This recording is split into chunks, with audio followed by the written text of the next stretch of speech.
What's up, Fearless Nation? This is Stacy Dash, and if you're into heavyweight boxing, then you have to check out Jay's Theory. He covers everything inside the ring and outside the ring, completely unbiased. So subscribe today. Peace.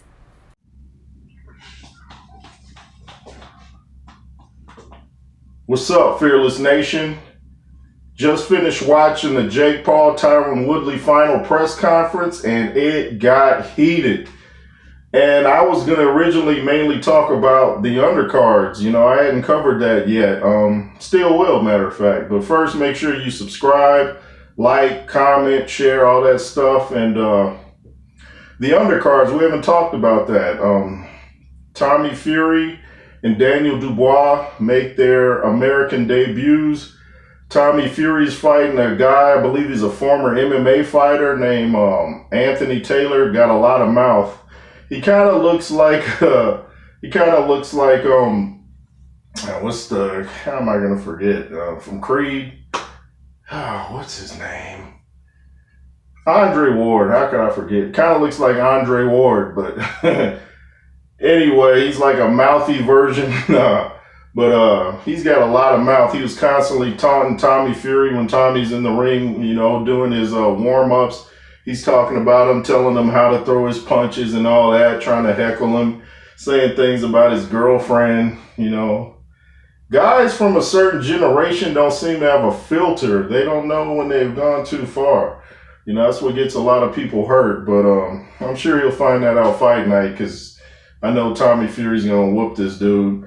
I saw a show on BT Sport where it was showing John Fury and some others, and they were all discussing who they thought was going to win between Jake Paul and Tyron Woodley. And John Fury actually picked Jake Paul to beat Tyron Woodley. Everybody else did too. I was surprised at that. I think mainly because John Fury wants his his own Tommy Fury to go in there and whoop Jake Paul first. So that could be it, a little bit of family favoritism going on. But John Fury, he's an interesting guy. He's a whole nother topic, but it's just interesting watching Tommy Fury go back and forth with Anthony Taylor. And Tommy Fury was talking about, he was trying to say he's not looking past this guy and he's not thinking about Jake Paul, but Jake Paul started in on him, so Tommy Fury told him to keep his name out of his garbage mouth. And the other day I saw that Tommy Fury, when he was referring to Jake Paul, he said, "Me just walking to the ring outdoes Jake Paul." I was like, wow. And going back to John Fury said that Tommy Fury's been training since he was about probably 5 or 8 years old. I think he went 15 rounds with Tyson Fury, just body shot. So he's a real tough guy. I've seen his highlights. He's 6 wins, 4 knockouts. Real fast, technically sound guy. Great physique, in shape, looks like a model. If he fights Jake Paul's not winning. Trust me, he's not winning. But anyway, we got that fight to look forward to. Tommy Fury versus Anthony Taylor. Anthony Taylor coming from the MMA world, never seen anything from him, but when you do that much talk, that usually means you ain't got much else, so only very few fighters can talk and back it up. Ali was one of them. Not too many others can do it. But moving to Daniel Dubois fighting a guy named Joey Cusimano. This guy's record is 19 wins, 17 KOs. I think he has 3 losses. Saw them face off. They look around the same height. And I saw Daniel Dubois give an interview with Seconds Out. Tremendous shape. In fact, I don't think I've ever seen Daniel Dubois in better shape than he is right now. He wants to look big in his American debut. Doesn't want what happened to Anthony Joshua in his American debut to happen to him. So he's coming in, and I think he's going to get the knockout. I haven't seen any tape on the other guy, but I'm guessing they gave him somebody to look good on his American debut. But a fight almost breaks out at the Tyron Woodley press conference with Jake Paul, Jake Paul comes out, even before the event host comes out with no shirt, chains on. I guess he's doing his best imitation of Mr. T. and he's just talking a lot of smack.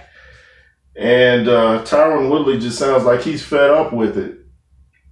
And he said he didn't respect Tyron Woodley's record. Tyron was like, well, you just said you did. And he said, you're a clout chaser. And the definition of clout is something like, he said, imitating or something like that. There's a lot of back and forth. And, even one thing I didn't like that Tyron Woodley did, though, when they did the face-off, he turned away first. And Jake Paul's still staring at him. So to him, in Jake Paul's mind, he thinks he just broke Woodley a little bit. And I don't think he did, but in Jake Paul's mind, he thinks he got the advantage, like when Tyson Fury stared down Wilder for 5 minutes till Wilder walked away. That gives a fighter a psychological edge. But Tyron Woodley seems really, really angry right now because one of Jake Paul's team members said something to his mother, and Tyron Woodley went ballistic. I mean, he was telling people to let him go.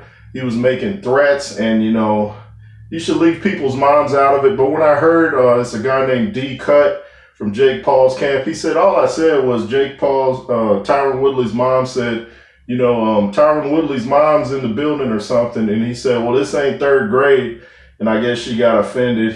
He gave an interview. He said, I didn't mean nothing by that, It was just all in fun. But then later he said he's not going to apologize to Tyron Woodley. But it kind of sounded like he already did. He said when all the drama jumped off, he was like the first one out of the room. Like he didn't want no part of that. I think he's Jake Paul's strength and conditioning coach. But it almost went bananas in there real quick. Even the announcer said he used to be a bouncer, and he said the first thing they were taught was to clear the area, get everybody out. I was a bouncer too. Maybe I'll give some stories about that. Gaslamp District, San Diego, downtown. Anyway, Jake Paul and Tyron Woodley, they're going to get it on. Press conference was wild, I got to see these fights. Great undercard. You got the Puerto Rico versus Mexico. I can't think of the female fighters' names, but she's a great one from Puerto Rico. That fight, we got the Dubois, Cusimano fight, Tyson Fury, Anthony Taylor. And Jake Paul really thinks he's going to go in there and manhandle Tyron Woodley. I don't see it happening. Tyron Woodley has a lot to prove. But one thing, I saw an interview that Tyron Woodley gave after the ruckus at the press conference. And he's at least calmed down because I said, you don't want to go into the fight with that angry, almost nervous energy. It's like an adrenaline dump. You'll be fighting good for about, a minute, and then you'll be extremely fatigued because you're fighting off emotions. You can't fight off emotions. I mean, you can use it to an edge. You can use it for your benefit to a point. But if you let it to where you're just overly aggressive and you're not thinking and you're coming in with wild shots because you're operating off emotions, you can get caught. So he's got to leave that anger. He's got to leave that out, And it was just, I'm trying to think of some of the funny moments at the press conference, Tyron Woodley was going back and forth. Oh, yeah. He said he needs to bring some dude wipes for Jake Paul because he said he's going to knock the excrement out of him, basically. I'm cleaning it up. But Tyron Woodley, Jake Paul can't out trash talk Tyron Woodley. Tyron Woodley's got raps out and everything, so he's pretty witty, I think he's actually winning the trash talk in my opinion. But I think he's going to win the fight too. But no matter what negativity people aim at Jake Paul, and a lot of people don't like him, but one thing that he's doing that's positive is he's bringing attention to boxing because we've had a lot of fights postponed this year, a lot of fights we wanted to happen that aren't happening. So at least, he's bringing attention to the boxing game. So you got to like him for that. But, they keep talking, hyping up Cleveland and Cleveland fighters, talking about there's something in the milk there and they're tough and this and that. Tyron Woodley is focused, man. Just looking at physiques, Tyron Woodley looks better than Jake Paul. Jake Paul's strength and conditioning coach said they didn't lift any weights this time. They were doing stuff on the beach, and doing more push-ups and dips and stuff like that. But as you know, if you don't do dips correctly, you can really jack your shoulders up. So I think that's a good thing. And they were talking about Tyron Woodley was doing squats, and that's counterproductive to boxing. D-Cut was saying you need to work on your balance and this and that. Tyron Woodley's been doing this for longer than this dude's probably even been in the sport, so you can't tell him what he needs to do. You barely know what you need to do. So I got Tyron Woodley, like I said, 5th round KO, if not that, decision. But either way, Tyron Woodley. Jake Paul's talking about, I might come out southpaw. You know, you're going to see a check hook, left hook, jab, overhand right. Like, oh, it's nice. But he knows how to hype himself. He knows how to hype a fight. So, you know, he's kind of what boxing needs in a weird way. Just don't go too far with it, Jake. You got to have a filter. You got to know your limits when you're talking trash. Look at Ali. He talked a lot of stuff, but he knew where not to go with people.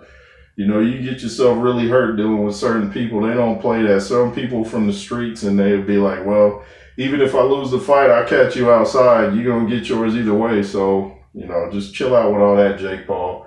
Know your limits. Anyway, let me know what you guys thought of the press conference if you saw it.